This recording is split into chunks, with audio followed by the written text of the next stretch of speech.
वालेकुम दोस्तों, अज आऊं तहांजे आॾो हिकिड़ी वॾी ॻाल्हि रखणु चाहियां थो। तव्हांखे ॾिसण में थो अचे त असांजे मथां सॼे माना हिन ॻोल्हे हिन काइनात जे मथां जेको बि माना मुल्क आहिनि उन्हनि सभिनी मुल्कनि ते अमेरिका क़ाबिज़ आहे, मगर मां तव्हांजे आॾो अॼु अहम ॻाल्हि रखां थो त अमेरिका सॼे दुनिया ते क़ाबिज़ न आहे। असुली सॼे दुनिया ते क़ाबिज़ इसराइल आहे। ज़ाहिरी लेवल से ॼण चओ त अमेरिका है, मगर अंदरूनी लेवल से सॼे दुनिया ते क़ाबिज़ इसराइल है। ही जो फ्रांस जो है इहो भी इसराइल जो है, इहो भी इसराइल जो पठू है। इन्हनि जो इहो माना 2 महीननि खां पोइ 6 महीने 12 महीने तोबा नौज़बिल्ला नबी करीम जे तोहीन जा माना कार्टून छा ॾेई ऐं हू ॼण चओ त मुसलमाननि जी ईमान जी तक़ाज़ा जी परख रखनि था। दोस्तों, तव्हांखे ज़ाहिरी ॾिसण में ईंदो त माना अमेरिका आहे माना क़ाबिज़, मगर अमेरिका न आहे। सॼो सिलसिलो इसराइल जो आहे, मगर ही असांजा जेके हुक्मरान आहिनि उहे बि पैसे जे आॾो डॉलर जे आॾो ऐं उन जे लेवल सां उहे सही नमूने सां उन्हनि सां ॻाल्हाए बि मुंहुं ॾेई नथा ॻाल्हाए सघनि।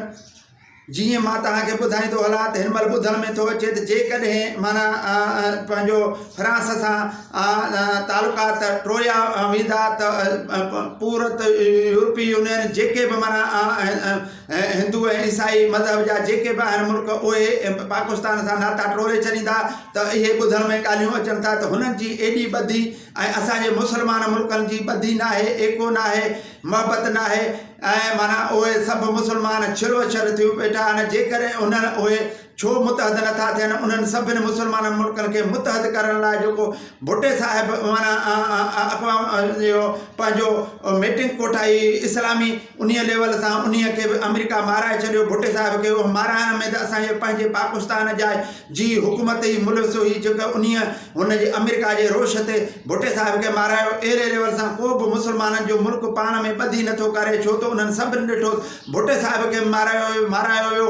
ऐं माना जेकॾहिं असां सभु ॿधी कंदासीं त असांजे इक़्तिसादी मुआशी पाबंदियूं लॻायूं वेंदियूं, छो त हिन महिल पैसे जे लेवल सां ॿाहिरियां मुल्क जेके आहिनि यहूदी ऐं माना ईसाई निसारा उहे वधीक मज़बूत आहिनि, छो त हुननि जो सॼो मुआशी हालातनि ते ज़ोर हूंदो आहे। हुननि जूं हुकूमतूं जेके बि आहिनि उहे मुआशी हालातनि जे सुधार ते कमु घणो कंदियूं आहिनि, मगर असांजे मुसलमान मुल्कनि जा जेके माना हुकूमतूं आहिनि ऐं उतां जा जेके मज़हबी पार्टियूं आहिनि उहे सिर्फ़ु मज़हब सेखारण ते घणो ध्यानु था ॾियनि त रॻी मज़हबी ॻाल्हियुनि ते हिननि खे माण्हुनि खे मुतमइन करे हिननि ते हुकूमतूं हलायूं, मगर हू ईअं नथा कनि। हू पंहिंजी मुआशी हालातनि खे सुधारण ते घणो ध्यानु ॾियनि था।